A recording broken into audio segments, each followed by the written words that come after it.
My name is George Coulter, and I am 76 years old.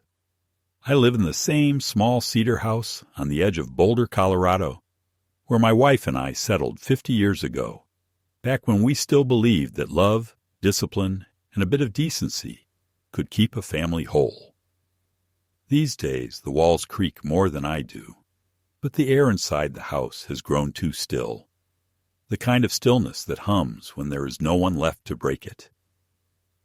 I start my mornings the same way I have for the last 15 years, by sitting at the kitchen table with my coffee, my back braced tight against my ribs, and my dog tags hanging under my flannel shirt like a small private secret.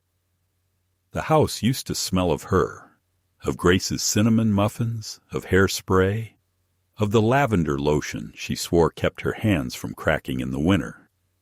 Now it smells of liniment and dust. Grace's chair still stands across from mine, untouched. I keep telling myself that letting it stand is not denial, just habit.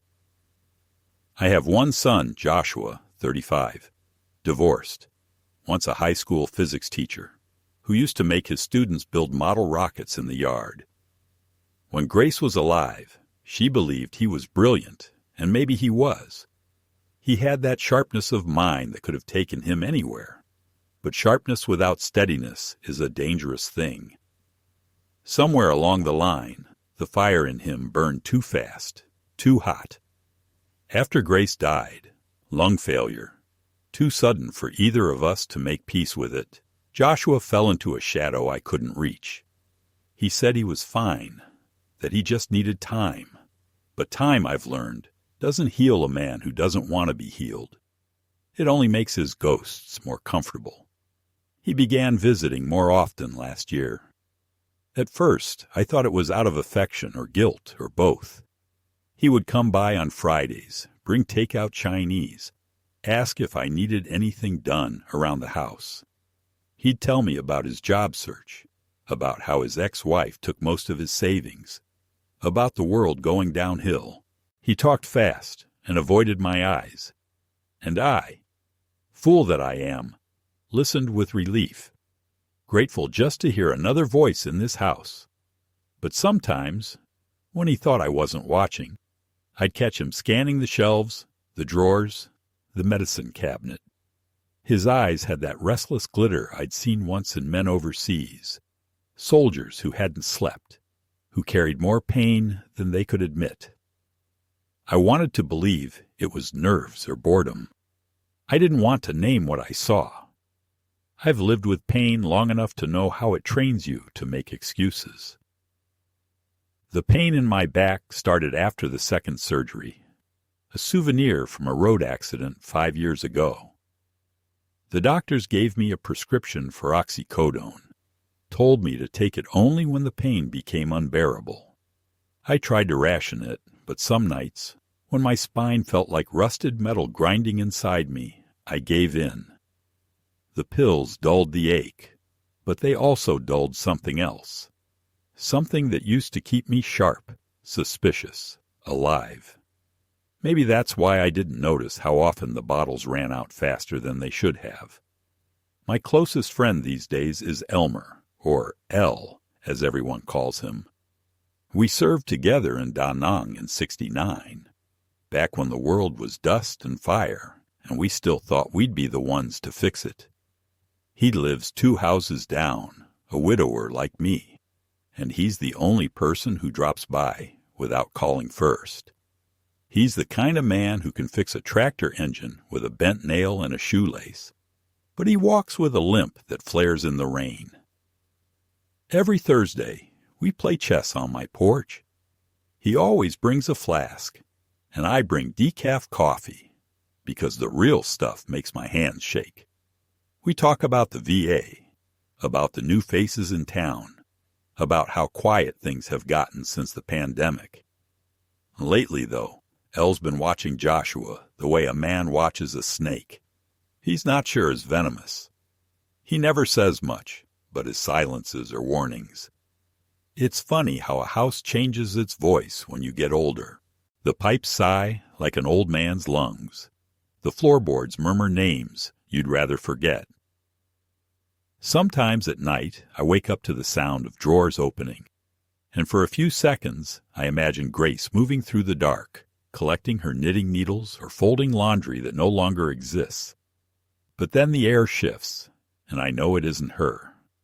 I tell myself it's the wind, though the windows are shut tight. I fall asleep again, pretending I believe it. Joshua's visits began to stretch longer. He'd show up unannounced, always with the same hurried energy, always insisting he was just checking in. He'd make small repairs that didn't need making, tighten screws, oil hinges, adjust the thermostat. Once, I found my medicine cabinet open when I came out of the shower. He said he'd been looking for toothpaste. I wanted to believe that. I truly did. He's my boy, after all, the only thing left of Grace and me.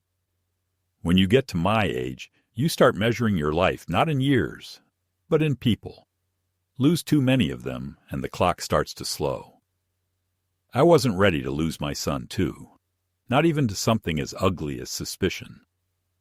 Sometimes I'd sit across from him at dinner and study his face, the unshaven jaw, the bruised circles under his eyes, the way his fingers tapped on the table like he was keeping time to some private rhythm. Once, when I reached for the soy sauce, his sleeve slid up, and I saw the faint marks along his arm. I didn't ask. He didn't explain. The silence that followed was heavier than any accusation. I've learned that love makes you blind, but guilt makes you deaf. Grace used to say that about her sister's boy, who ended up in prison for theft. We excuse what we can't bear to see, she'd told me. I used to think she was too cynical. Now I know she was just realistic. There's a particular shame in watching your own child become a stranger. A shame that tastes like failure, even when you did your best. I raised Joshua to be honest, to keep his word, to take care of those weaker than himself. I taught him how to fix a car, how to split kindling, how to pray even if he didn't believe in God. I never taught him how to face despair without hiding behind something stronger than himself. Maybe that was my mistake. The days blur together now. Mornings pass in coffee steam, afternoons in the hum of the old fridge. Elle comes by less often since his arthritis worsened, but he still calls every evening, just to make sure I haven't croaked on the carpet, as he puts it. Sometimes we talk about the old days, and sometimes we just listen to each other breathe. There's comfort in that, in knowing someone else still hears you. But lately I've caught him pausing before hanging up, as if he wants to say something but stops himself. That kind of hesitation only means one thing. He's seen something he doesn't want to tell me yet. Last week I caught a reflection in the glass of the living room cabinet, Joshua standing by the counter, my bottle of pills in his hand. I called his name. He froze, smiled, said he was just checking the dosage. I told him to leave it alone. He nodded, set the bottle down, and left early that night. After he was gone, I counted the pills. 4 missing. I tried to convince myself I'd miscounted, but the truth is, I never miscount. Old habits die hard, especially the ones that kept you alive once upon a time. Since then, I've slept lighter. I keep a baseball bat by the nightstand, though my hands aren't as steady as they used to be. The idea of my own son stealing from me feels too surreal to accept. But sometimes the worst truths are the ones that creep up slow, like water under a closed door. They don't crash in. They seep until the whole floor's rotten beneath you, and by the time you notice, it's too late to stand on it. Still, I tell myself I'll talk to him.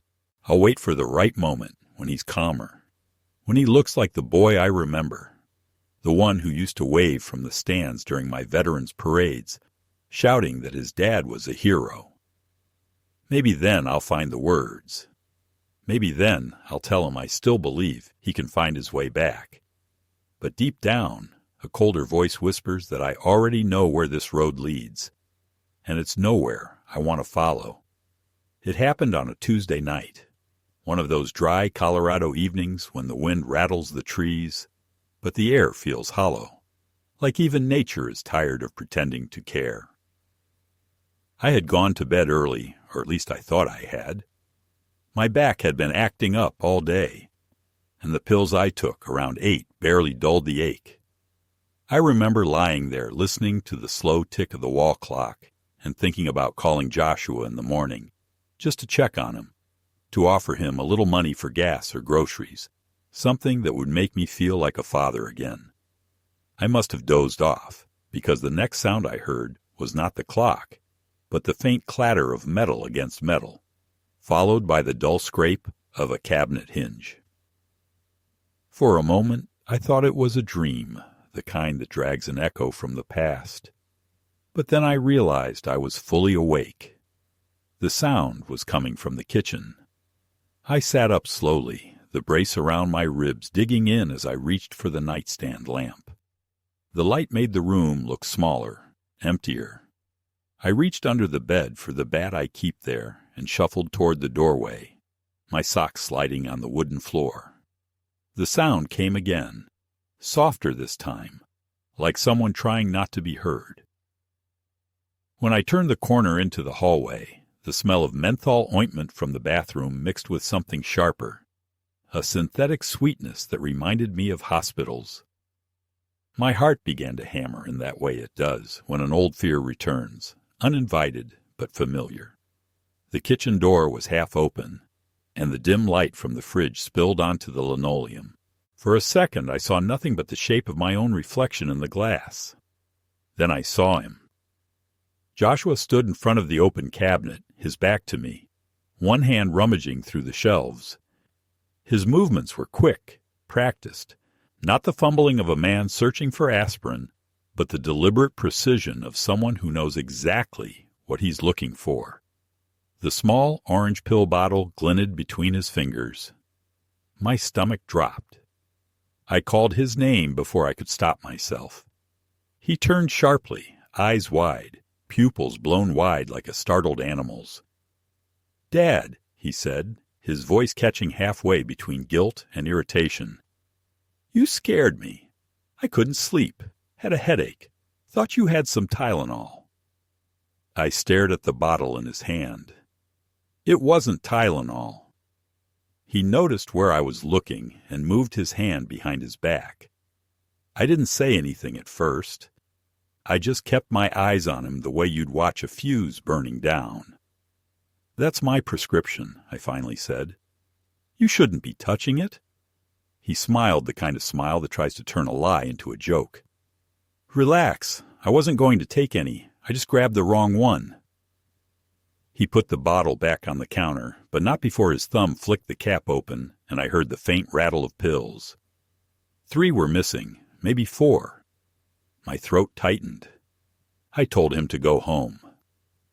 He looked at me for a long time, as if measuring whether I was serious. Then he laughed, that low, humorless laugh that used to make me proud when he was a teenager, because it meant he had inherited my deep voice. Now it sounded like a stranger's. "You're overreacting, Dad," he said. "You've been forgetting things lately. You probably misplaced them." I wanted to shout, to tell him I'm not senile, not yet, but the words caught in my throat. He walked past me, patted my shoulder like I was a child, and said, "Get some sleep, old man." The door slammed behind him. I stood there for a long while, staring at the half-empty bottle. I counted the pills twice, then a third time, just to be sure. 15 left, when there should have been 19. I set the bottle down carefully, almost reverently, as though handling evidence of something sacred that had been violated. The silence afterward was so deep I could hear the hum of the refrigerator, the faint creak of the pipes, the trembling in my own hands. There are moments when the world tilts just slightly, not enough to knock you down, but enough to make you realize it will never be level again. That was one of them. The next morning I told myself it had to be a misunderstanding.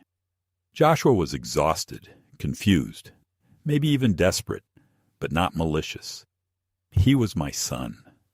The mind invents mercy when the heart refuses to accept reality. I tried to go about my day as usual. I made my coffee, took the dog tags from the drawer where I keep them, rubbed them between my fingers for luck, and sat on the porch to watch the sun rise. The air smelled like cold earth and pine sap. The world looked normal, but the illusion was too thin to hold. Every time the wind moved the trees, I thought I heard footsteps. Every time the house creaked, I felt watched. That afternoon, Elle came by. He took one look at me and said, "You look like you've seen a ghost." I told him I hadn't slept well. He poured a little whiskey into his coffee, the way he always does, and said nothing for a while. Then he leaned forward and said quietly, "Saw your boy's car here last night around 11. Left in a hurry. You two have words?" I told him it was nothing, just a misunderstanding. Elle nodded, but his eyes stayed on me in that steady way veterans have when they recognize another man's denial. Before leaving, he said, "Keep your doors locked, George, even the ones you never used to lock." That night I hid the pills in a different drawer behind the old photo albums. I told myself it was temporary, just until Joshua got back on his feet. But when I lay down, the guilt kept me awake. The ceiling above my bed looked like cracked porcelain in the moonlight. I thought about all the times I'd looked the other way when he asked for money, when he came home smelling of something chemical and foreign, when his words slurred slightly as he swore he'd quit drinking, quit whatever else it was he'd started. I thought about Grace and how she used to say, "You can't protect a man from his own reflection." Maybe she'd been talking about me too. 2 days later, I woke to find the back door unlocked. Nothing seemed disturbed, but the drawer where I had hidden the pills was slightly open. The bottles were still there, but when I shook one, the weight felt wrong. I poured the contents into my palm. Most of them were aspirin, not opioids. He had switched them. My son had stood in my home, looked me in the eye, and replaced my medication with sugar pills. The betrayal felt physical, as if something sharp had been lodged beneath my ribs. I didn't call the police. I didn't even call Elle. I sat at the table all morning, waiting for the phone to ring, hoping Joshua would call, confess, apologize, anything that would give me an excuse to forgive him. He didn't. Around noon, I drove into town to refill my prescription. The pharmacist looked at me with polite suspicion when I requested an early refill, the kind reserved for addicts and liars. I could feel her judgment pressing on me as she said, "You still have a few days left on the last bottle, Mr. Coulter." I lied. I said I'd spilled them down the sink. She hesitated, then handed me the new bottle. I drove home with it on the passenger seat, feeling like a thief in my own story. That night, I placed the bottle inside the small metal lockbox where I keep my discharge papers and Grace's wedding ring. I locked it and slid it under the bed.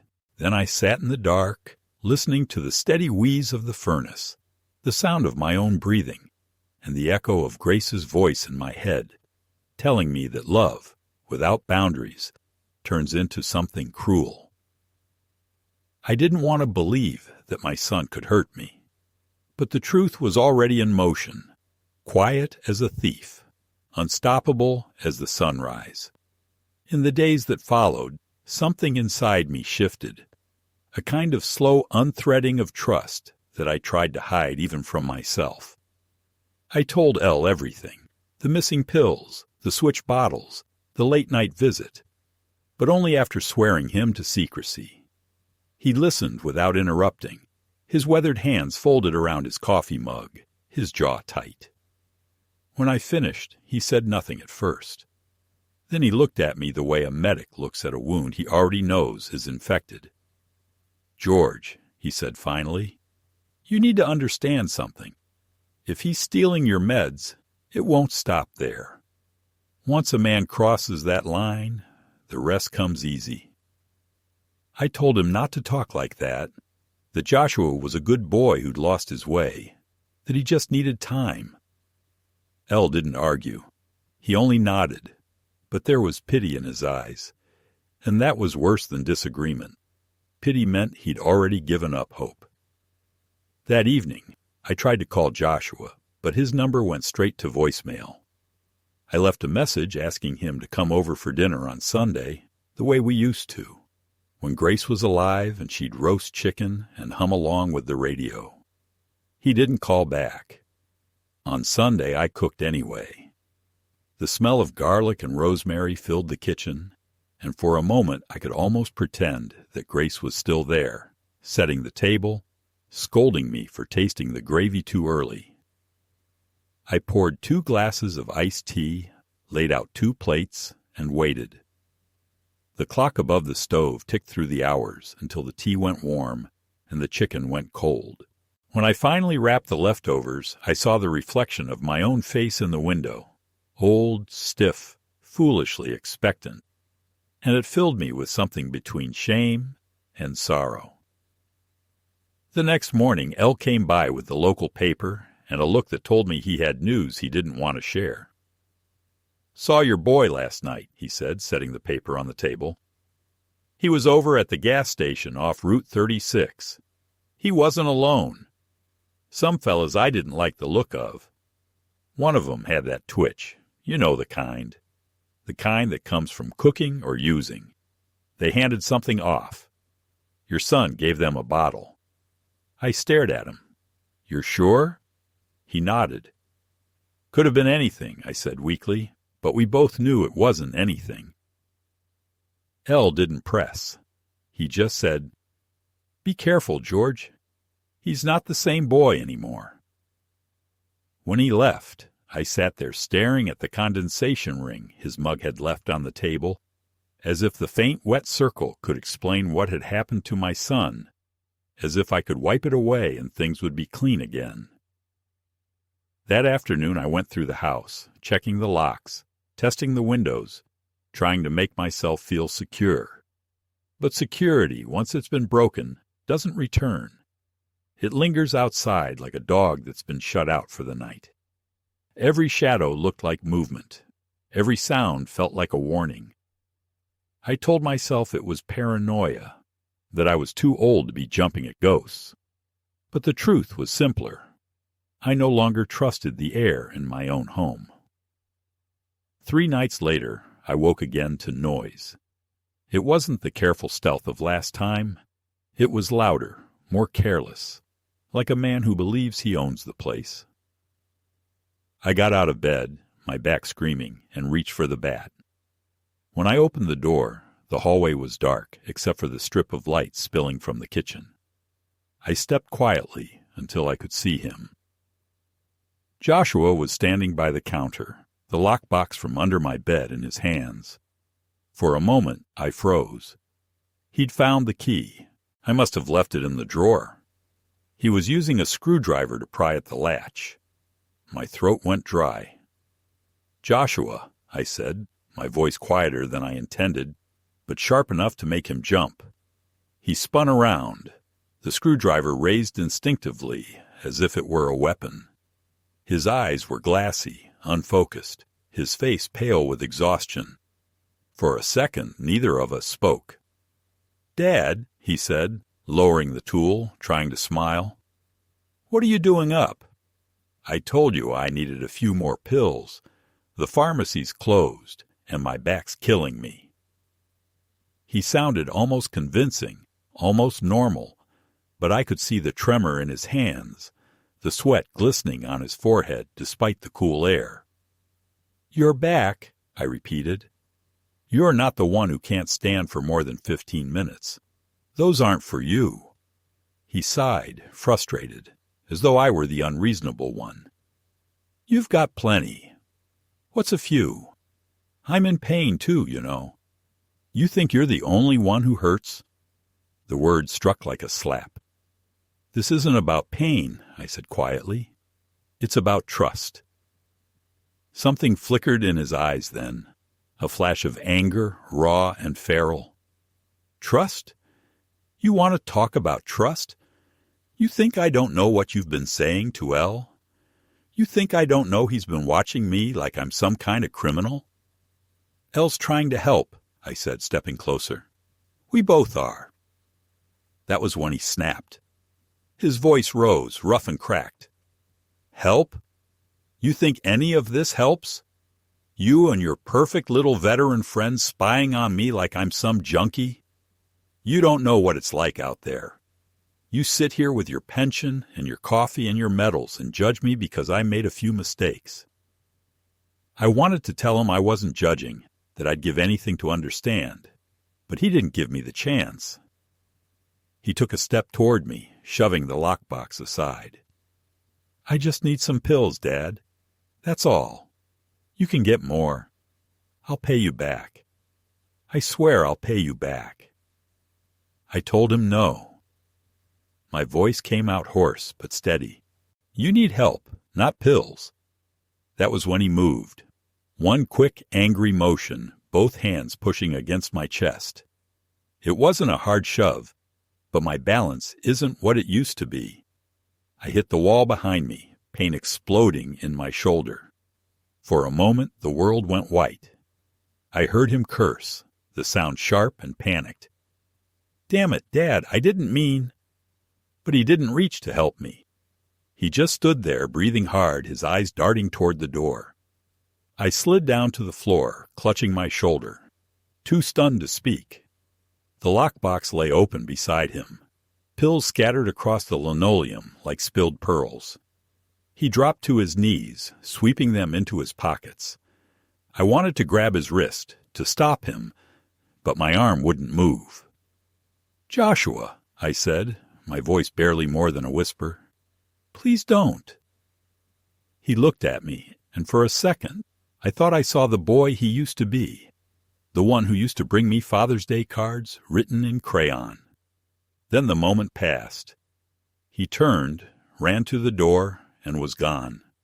I sat there for what felt like hours, the house silent except for the hum of the fridge and the ragged sound of my breathing. The pain in my shoulder throbbed in waves, but it was nothing compared to the hollow ache in my chest. Eventually, I managed to stand, using the counter for support. I locked the door, even though it was useless. Locks don't keep out the kind of danger that shares your blood. I gathered the scattered pills, counted what was left, and placed them back in the box. Half gone. At dawn, there was a knock at the door. It was Elle. He didn't wait for me to invite him in. You're hurt, he said immediately. I must have looked worse than I thought. I told him I'd fallen. He looked at the bruises on my shoulder, the open lockbox on the table, the pills, and didn't argue. Instead, he poured me a cup of coffee, black and strong, and said, I saw his car leave around midnight. I had a bad feeling, so I kept my phone handy.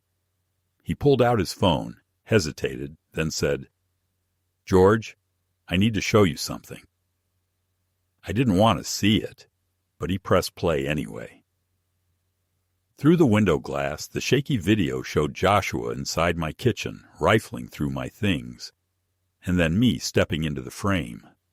The shove looked worse than it had felt, violent, final. Elle had captured everything. When the clip ended, I sat in silence, staring at the dark screen. I filmed it in case things got ugly, Elle said quietly. Not because I wanted to, but because someone's got to look out for you. I wanted to be angry, to tell him it was an invasion, that family matters should stay within family. But all that came out was a whisper.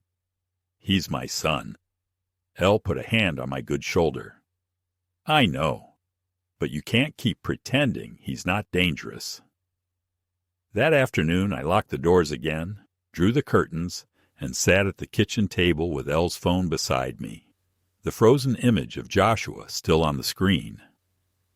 Outside, the wind had picked up, scattering dry leaves across the porch. Somewhere in the distance, a siren wailed and then faded. I thought about calling the police, about ending this once and for all, but the idea felt like betrayal. I had already lost so much, Grace, my health, my peace, and I wasn't ready to lose my son completely. Yet deep down, I knew that what had broken between us wasn't just trust or love. It was something more essential, something that might never be mended. The house around me seemed to hold its breath, waiting to see which of us would give in first. The bruise on my shoulder turned a deep purple that spread like ink beneath the skin. But I didn't see a doctor. I told Elle it was fine, that I'd pulled something, and he didn't believe me, but let it pass. Pride has a strange taste when you're old, bitter but familiar. I moved slower for a few days, sleeping in the armchair instead of the bed, because I couldn't bear lying on my side. The days bled together in silence, the kind that makes the air hum. I didn't hear from Joshua, not a call or a message. At first, I thought maybe he was ashamed, maybe the push had sobered him in some way. But then the silence grew longer, and shame turned into fear. Not for me, but for him. A man who steals from his father is a man already standing on the edge of something bottomless. 3 days after the incident, Elle knocked on my door again. He had that careful look he gets when he's about to deliver bad news. "Your boy's been hanging around the diner on Maple," he said. "Talking to some rough kids. I think he's dealing, George." The word hit like a nail driven straight through my chest. Dealing. My son. I tried to tell Elle he must have misunderstood, but he shook his head. "I know what I saw. I've seen enough of that look to recognize it." His voice softened. "You need to protect yourself." I wanted to laugh at the absurdity of that word. Protect. What's there to protect when the enemy carries your last name? Instead, I thanked him and promised to be careful, though I didn't know what that even meant anymore. That evening, I sat at the kitchen table and went through old photographs. There was one of Joshua, 10 years old, sitting in my lap, holding a model airplane we'd built together. His grin was wide, the front teeth missing, his eyes so alive they seemed to light the picture. I tried to imagine what had changed, what invisible current had pulled him from that boy to the man who had shoved me against the wall. I thought of Grace and how she'd said, "We can only raise them, George. We can't steer them." She had believed in forgiveness as if it were oxygen. I used to think that was strength. Now I wondered if it was just another way of pretending not to see the cracks until the house collapsed. That night, I dreamed of Vietnam. The smell of diesel and blood, the sound of rotors cutting through the wet air. I was back in the jungle, clutching the rifle, watching the tree line for movement that might never come. I woke with my heart pounding, the sheets damp with sweat. For a moment, I didn't know where I was. Then the familiar shapes of my living room swam into focus, and I realized the dream had followed me home. Some wars never end. They just change uniforms. The next morning, I decided to confront Joshua. I couldn't stand the waiting, the half-truths, the whispers. I drove to his apartment complex on the south side of town, a squat concrete building that looked like it had given up trying to be anything more than shelter. The hallway smelled of stale cigarettes and fried onions. When I knocked, there was no answer. I was about to leave when I heard the shuffling of feet and the rattle of a chain lock. The door opened an inch. Joshua's eyes peered out, bloodshot and wary. "Dad," he said flatly, "what are you doing here?" I told him we needed to talk. He hesitated, then let me in. The place was a wreck. Clothes piled in corners, dishes crusted with old food, the air thick with something sour and chemical. On the table lay a digital scale, a few small baggies, and a rolled dollar bill. My stomach turned. "Jesus, Josh," I whispered, "what have you done to yourself?" He laughed, but it wasn't laughter. "Relax, I'm just helping some friends out. It's temporary." I wanted to grab him, to shake him, to make him see what he was becoming. But all I could do was stand there, feeling older than I ever had. "You need help," I said. "You need to go to rehab before this gets worse." He snorted. "Rehab? You think I'm some junkie? I've got everything under control." His hands were shaking as he said it, betraying him. I took a deep breath. "You pushed me, Joshua. You hurt me. Do you understand that?" For a flicker of a second, guilt crossed his face, but then pride smothered it. "You were in my way," he muttered. "You don't understand what kind of pressure I'm under." "What kind of pressure makes a man steal from his father?" I asked. That broke something in him. He slammed his hand on the table, scattering the baggies.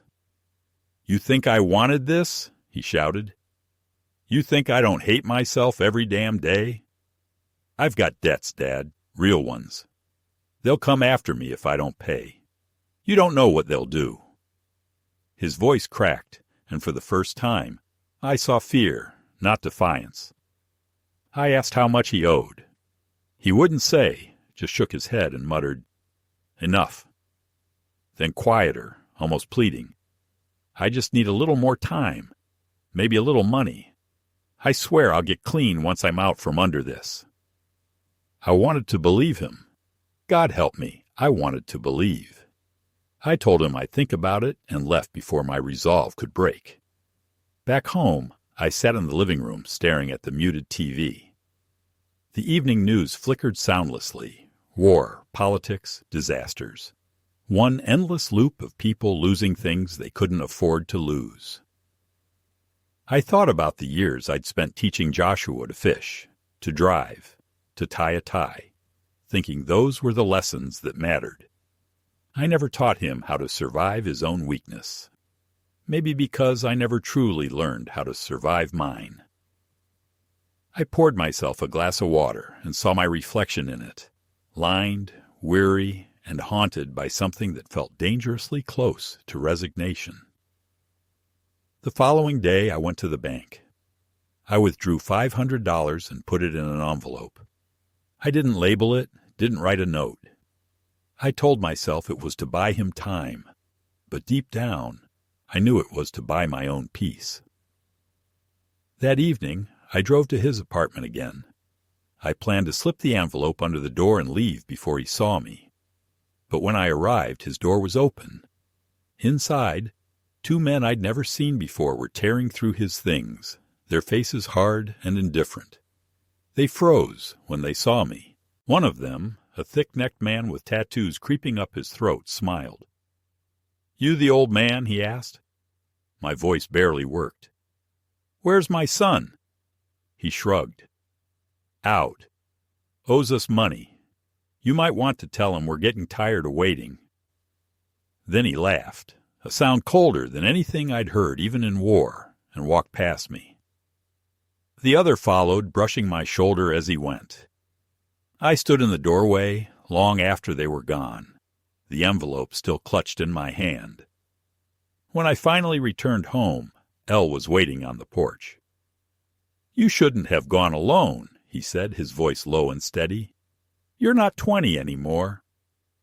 I told him everything, the apartment, the men, the debt. He listened, then said, "This isn't going to end on its own, George. Either you do something, or it's going to do something to you." I looked at him and said, "What can I do? He's my son." Elle didn't answer. He just stared out toward the darkening horizon. "Sometimes," he said after a while, "blood's just another word for history." That night I sat in the dark, listening to the creak of the house settling. My shoulder ached, and my thoughts circled like vultures. I thought of calling the police again, but I couldn't bring myself to turn him in. There's a certain cruelty in being right about your child's ruin. Around midnight, I heard something outside, the crunch of gravel under tires, a car idling. Headlights swept across the curtains, then disappeared. I waited, breath held, but no one knocked. When I finally went to the window, the street was empty, just the sound of the wind in the trees. I stood there for a long time, my hand resting against the glass, knowing something had changed again, something unseen but final. The next time Joshua came to that house, it wouldn't be for forgiveness. It would be for something much darker. A week passed after that night, each day quieter than the last. The air around the house thick with a kind of expectant stillness, as if the world itself were holding its breath. I tried to move on as if nothing had happened, forcing myself into small routines, the same breakfast, the same morning walk, the same ritual of pretending that time could be bent backward if I only behaved as though it hadn't already broken. But underneath that thin layer of normalcy ran something else, something electric and sharp, a knowledge that I was being watched. The car came again 2 nights later, idling outside the house for nearly 20 minutes before disappearing down the road. I told El about it, and he offered to stay over, but I refused. Pride again, that old stupid pride that convinces you you're still capable of protecting yourself long after your body has stopped obeying. The next afternoon, I received a call from an unfamiliar number. The voice on the other end was low and calm, almost polite. "Is this Mr. Coulter?" I said yes, instinctively polite in return. "Your son owes us money," the man continued without preamble. "He told us you might be able to help. We're not unreasonable people, Mr. Coulter. We just want what's ours." My mouth went dry. I asked how much he owed, but the man laughed softly. Enough that he should have thought twice before lying. "You don't need the number. You just need to know he's in trouble. Serious trouble. You seem like a decent man.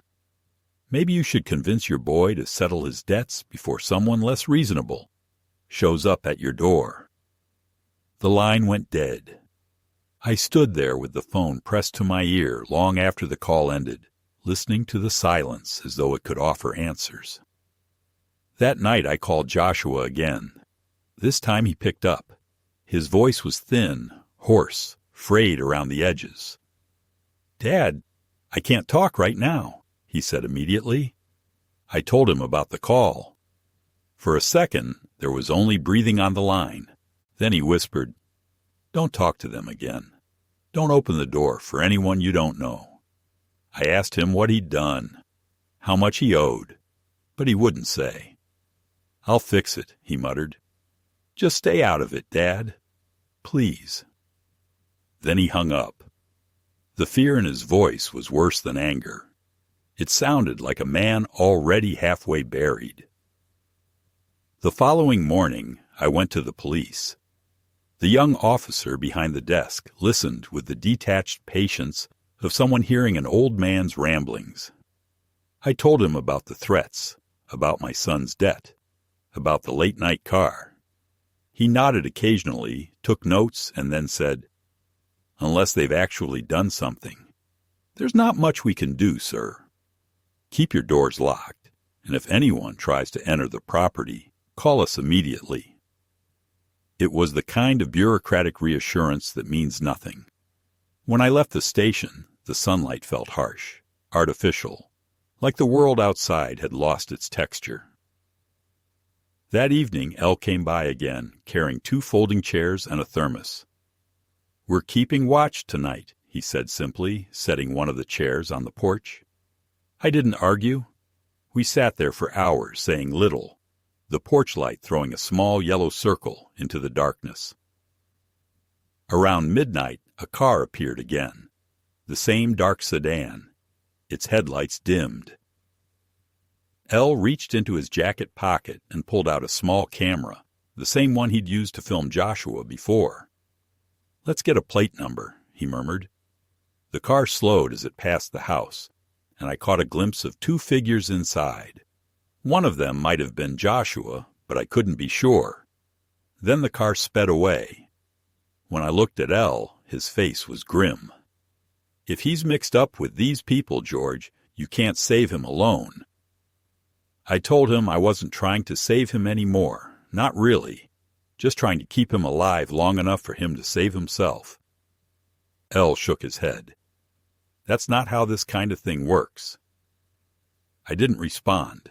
The night had become heavy with unspoken things, the weight of all the words we'd swallowed over the years, the things we never admitted about our children, our failures, our cowardice. 2 days later, Joshua showed up at the house unannounced. It was late afternoon, the sun slanting low across the porch, painting everything gold. He looked terrible, thin, hollow-eyed, unshaven, his clothes wrinkled and dirty. I hadn't seen him in over a week, but it looked like months had passed across his face. "I need to talk," he said, his voice flat, defeated. I let him in. He stood in the kitchen, shifting from foot to foot like a child caught in a lie. "They're not going to leave me alone, Dad. I owe them 10 grand. I thought I could flip the pills, make enough to pay it off, but I messed it up. They say I shorted them. I didn't. They're lying. But it doesn't matter. They don't care about the truth." He rubbed his face with both hands, trembling. "If I don't pay them, they'll come here." I told him I didn't have that kind of money, which wasn't true. I did, but it wasn't his to take.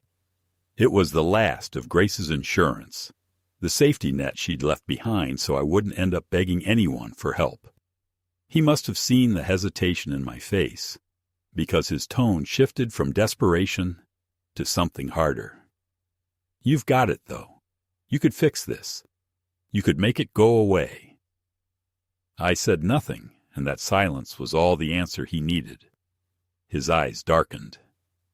"After everything I've done for you," he said bitterly. I almost laughed at that, the absurdity of it, but his voice cracked, and what came next stopped me cold. "You think I wanted to hurt you that night? You think I like what I've become? I hate myself, Dad, every second. But I'm drowning here, and you're just sitting there watching." I wanted to tell him that I had watched him his entire life, that I'd spent decades hoping for the moment he'd turn back toward the light. But what came out instead was, "You can't steal from the people trying to save you." He looked at me like he didn't understand the words. Then he said quietly, "If you won't help me, I'll find another way." He left without slamming the door, which somehow felt worse. That night I couldn't sleep. I sat in the dark living room with the TV off, listening to the hum of the refrigerator and the occasional creak of the walls. Around 2 a.m, headlights swept across the curtains again. This time, the car didn't leave. The engine idled for a while before shutting off. My heart started to race. I stood up, grabbed the bat from the hallway, and moved toward the window. 2 figures got out of the car and walked toward the porch. One of them was Joshua. The other was the tattooed man I'd seen at his apartment. They talked quietly, their words muffled by the glass. Then Joshua pointed toward the side of the house. I didn't wait to hear more. I called El. He answered on the first ring. "They're here," I said. "Stay calm. I'm coming," he replied. By the time El arrived, the men were already gone, but the side gate had been forced open, and there were fresh footprints in the dirt leading to the kitchen window. The lock was scratched, as if someone had tried to pry it open. El crouched down, examining the marks with a flashlight. "They were testing it," he said, "seeing how easy it'd be next time."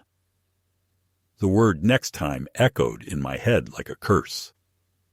The next morning I called Joshua again, but his phone went straight to voicemail. I left a message saying that if he came near the house again, I'd call the police. It was a lie I hoped I'd never have to test. But 2 nights later, the lie became a promise. I woke to the sound of breaking glass. The alarm from the back door shrieked through the silence. I grabbed the bat and moved toward the noise.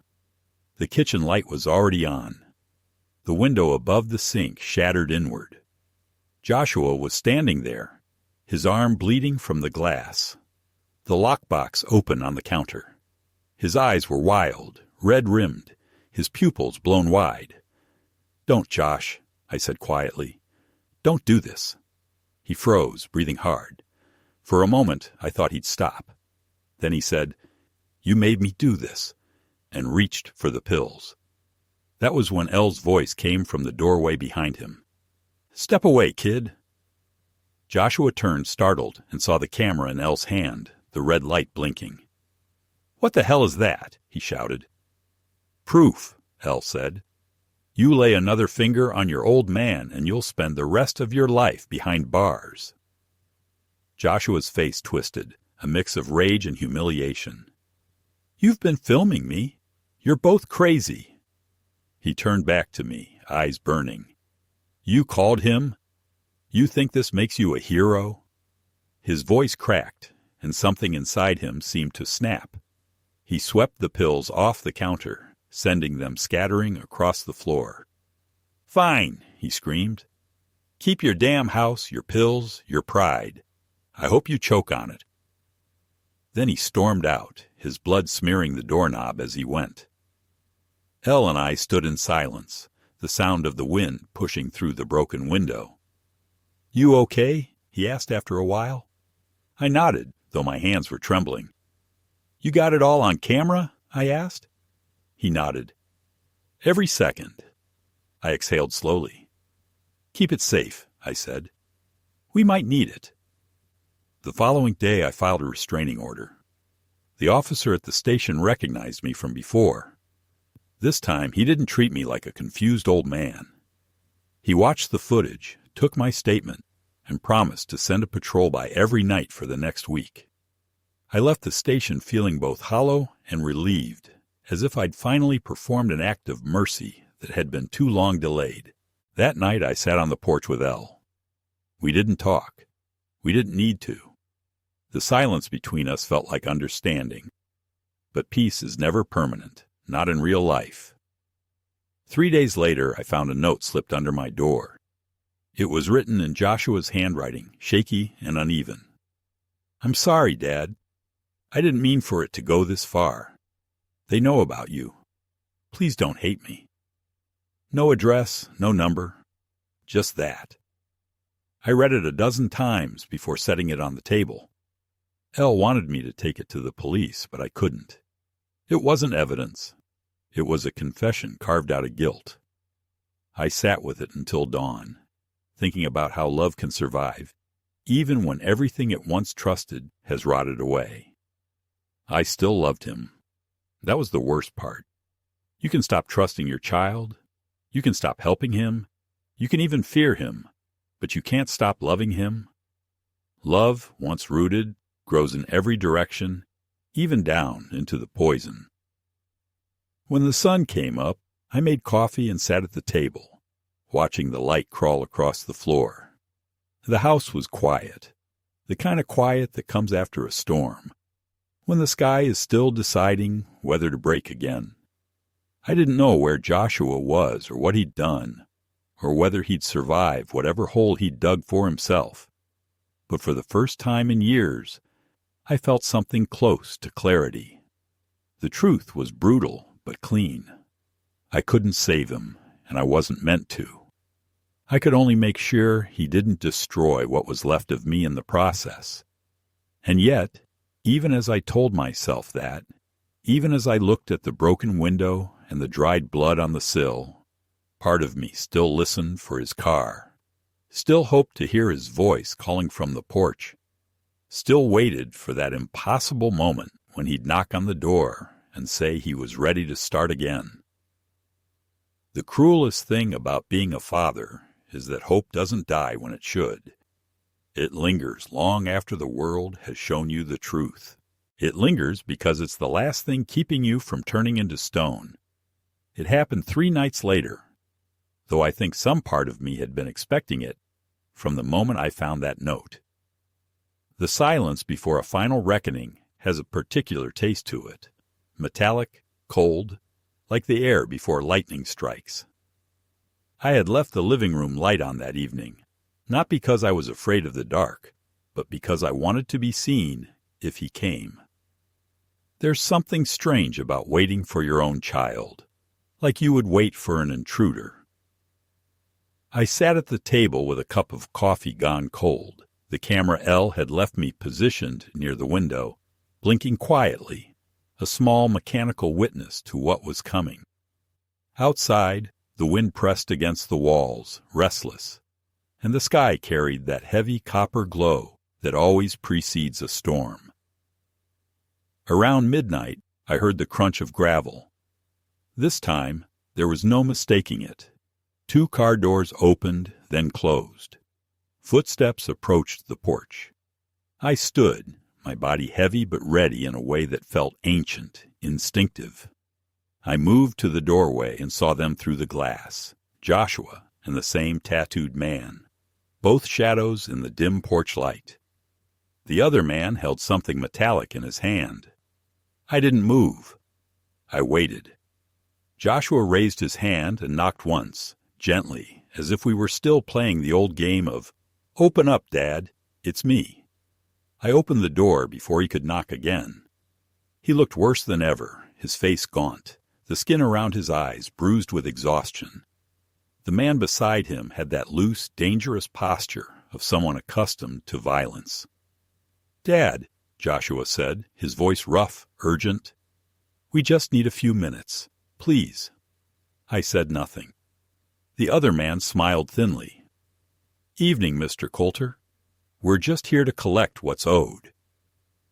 His tone was almost polite, which made it worse. I could see the glint of a small pistol tucked into his waistband. I stepped back from the doorway. "You're not coming in," I said. "If you need to talk, talk from there." Joshua looked over his shoulder, his jaw tight. "Please, Dad, don't make this harder than it needs to be." Something inside me, the last remnant of whatever fatherly softness I still possessed, wanted to let him in, to protect him from the man standing beside him. But there was a colder truth in me now, one that had been forged through weeks of fear and nights of silence. "You made it hard," I said quietly. "You made it impossible." I could feel my pulse in my temples, steady but strong. "You came here with him. You brought this into my home." Joshua's voice cracked. "They said they'd kill me if I didn't bring them something. I didn't know what else to do." His eyes were wet, desperate. "I'm sorry, Dad." Before I could answer, the other man pushed past him, stepping onto the porch. "Enough with the family reunion," he muttered. "Where's the stuff?" I raised my hand slightly. "Get off my property." He grinned. "Or what, old man?" The way he said it, casual, dismissive, lit a fuse somewhere deep inside me. For a moment, I saw a flash of the jungle again, saw the faces of boys who thought I was too old then, too cautious, too slow. I took a step forward, my voice low and sharp. "You're trespassing. The police are on their way." He laughed. "You didn't call anyone." That was when the floodlight above the garage clicked on. L had rigged it earlier in the week, connected to a motion sensor he'd placed near the driveway. The bright light cut across the yard, spilling over the 2 men like a stage spotlight. The intruder flinched, shielding his face, and in that moment Joshua turned toward me, his voice rising. "Dad, just give him the money, please." But something in me had snapped past the point of negotiation. "No," I said, "not this time."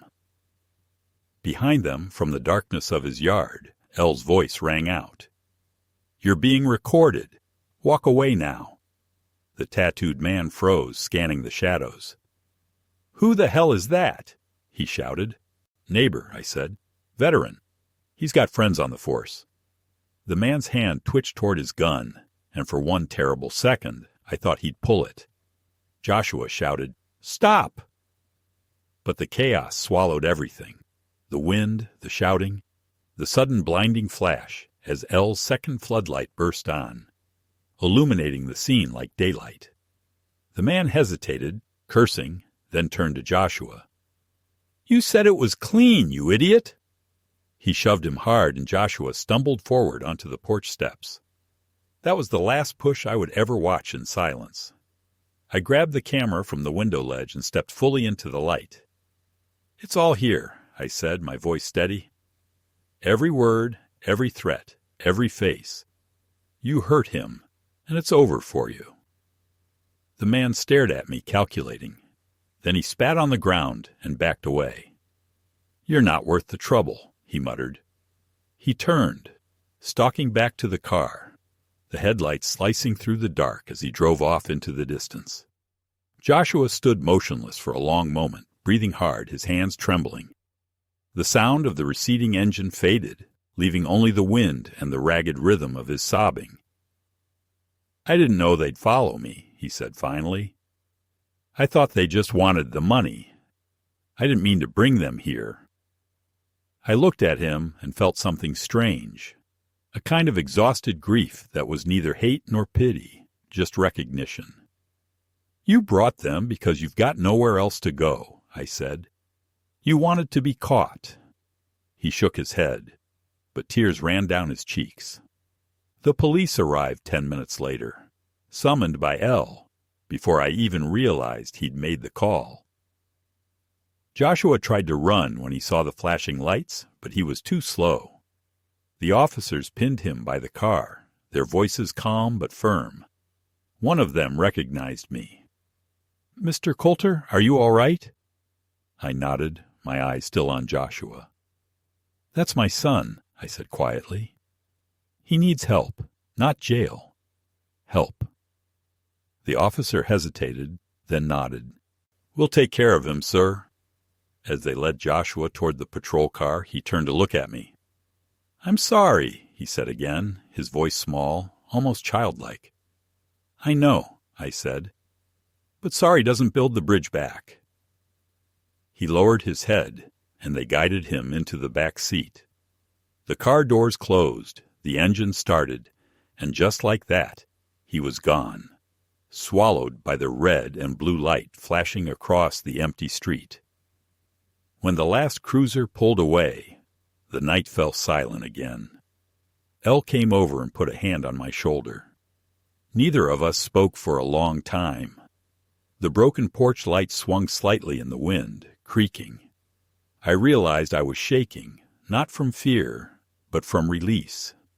For weeks I had been bracing for something inevitable, and now that it had come, there was no satisfaction, no victory, only a deep and quiet sadness. I had survived my own son, and that knowledge was heavier than any wound.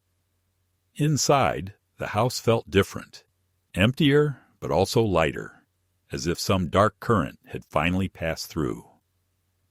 I walked into the kitchen and turned off the camera, its small red light blinking one last time before going dark.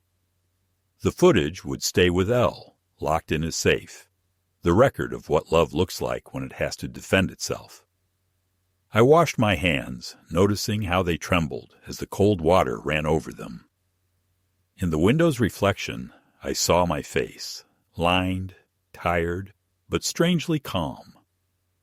Later that night, I sat in Grace's old chair, the one I'd never been able to part with. I thought about all the things I could have done differently, all the moments when a different word, a softer hand, might have changed the course of a life. But the truth, harsh and simple, was that we can only offer the road, not the will to walk it. I had spent years waiting for Joshua to find his way back, and now that he was finally gone, the waiting was over. But so was something inside me that had once been hope. Outside, the first drops of rain began to fall, tapping against the porch roof in slow, even rhythm. I closed my eyes and listened. It sounded almost like applause, quiet, hesitant, uncertain, like the world itself acknowledging that something at least had been settled, not redeemed, not repaired, but settled. The days that followed were quiet in a way I hadn't known for years, a kind of silence that didn't accuse or threaten, but simply existed, wide and unbroken. The police came by twice more to take follow-up statements, polite young men who looked too clean and unscarred to understand what it means to lose something you can still see. They told me Joshua had been taken to the county facility, that they'd arranged for a psychological evaluation and were recommending rehab instead of jail. I nodded, though the words drifted past me like leaves in the wind. I didn't ask to see him. There's a kind of mercy in distance when everything else has failed. I needed time to remember him as a boy before I faced him again as a man who tried to destroy us both. Elle stopped by almost every evening after that, bringing groceries or just sitting with me on the porch. He never spoke about the night of the arrest, never mentioned the footage or the police reports. He knew better than anyone that some things don't need to be relived aloud. We'd sit in silence, watching the sun sink behind the hills, and when the sky turned that deep bruised color before dark, he'd pour a little whiskey into his coffee and raise it slightly in my direction, as if to toast not victory, but survival. He'd say, "You did what had to be done, George." And I'd nod, though I wasn't sure if I agreed. Doing what has to be done doesn't always feel like doing what's right. At night I still heard echoes, footsteps that weren't there, the faint rattle of pills in an empty bottle, the sound of my son's voice asking for help I couldn't give. I'd wake up in the dark, disoriented, half expecting to see his shadow in the doorway. But the house stayed still. Even the floorboards seemed quieter, as if they too were tired of carrying secrets. The broken window had been replaced, the blood scrubbed from the porch, yet traces lingered in the air like the scent of smoke after a long-burned fire. You can clean a room, but not memory. Memory clings to the edges, invisible but permanent. A letter arrived a week later from the rehabilitation center. It was written in Joshua's uneven handwriting, still shaky, but more deliberate than before. He said he didn't remember much of that last night, that everything blurred together, the shouting, the lights, the rain, but that he'd watched the video Elle had given the police. He said seeing himself through that lens had been like watching a stranger wear his face. "I don't know if you can ever forgive me," he wrote, "but I want to get better, even if you never let me come home again." I sat with that letter for a long time, tracing the indentations of his pen strokes like they were scars. Forgiveness, I realized, isn't a door you open once. It's a lock that rusts each time you try the key. Still, I wrote back. I told him I didn't hate him, that hate takes energy I no longer had, and that if he truly wanted to change, he'd have to build a life without leaning on the ruins of mine. I ended the letter the way Grace used to end hers. Be kind to yourself, because no one else can do it for you. Spring came early that year. The snow melted off the eaves, and the small patch of grass by the porch turned green again. I started planting things, tomatoes, basil, a few stubborn daisies that never seemed to thrive, but refused to die. There was something healing in the act of tending to fragile life, of giving water to something that couldn't hurt me back. Elle teased me that I'd turned into an old gardener, and I told him that was fine. Gardens don't lie, and they don't steal from you. Sometimes I'd catch myself humming under my breath, one of Grace's old tunes, and for the first time in months it didn't feel like an act of mourning. It felt like breathing. One evening near the start of summer, I received another letter. Joshua had completed his first 90 days clean. He was working at the rehab facility's grounds crew, earning small wages, but proud of it. He said he'd started talking to a counselor, that he was learning to take responsibility for the hurt he'd caused, that he wanted to see me when I was ready. There was no plea in his words this time, just humility. I didn't answer right away. I wanted to make sure that when I did, it would be from truth, not guilt. A week later, I wrote him a short note. I said I'd come visit when the garden bloomed, when the daisies decided to live. It was my way of saying I still believed in the possibility of something growing again, even from broken ground. Now, most mornings, I sit on the porch with my coffee and watch the neighborhood wake up. Elle still joins me sometimes, and we play slow games of chess that neither of us bothers to finish. The board sits between us, the pieces unmoved for days, and that feels right somehow. Life paused in mid-battle, but peaceful. There's a photograph of Joshua on the windowsill now, the same one from years ago, where he's 10, holding that model airplane with both hands. I keep it there not to remember what I lost, but to remind myself that love, at its core, is just a long act of endurance. It survives what it shouldn't. It forgives what it can. I don't know what kind of man my son will be when he comes out, or whether we'll ever rebuild what shattered between us. Maybe we'll meet for coffee someday, and maybe the silence between us will be gentler. Or maybe all that remains will be letters and memories, and that will have to be enough. Either way, I've made peace with it. I used to think redemption was about undoing the past, but now I see it's just about facing it and still choosing to stand. When the wind moves through the trees at dusk, I sometimes hear what sounds like Grace's voice, soft and steady, the same way she used to call me in from the yard when dinner was ready. I like to think she'd be proud that I didn't give up on him completely, that I still found a way to love without surrendering to destruction. The world hasn't gotten kinder, and neither have I, but maybe I've learned a quieter kind of strength, the kind that knows when to fight and when to forgive. And as the sun dips behind the mountains, turning everything the color of amber glass, I whisper into the cooling air, not to anyone in particular, but to everything that's gone and everything that remains. We made it through.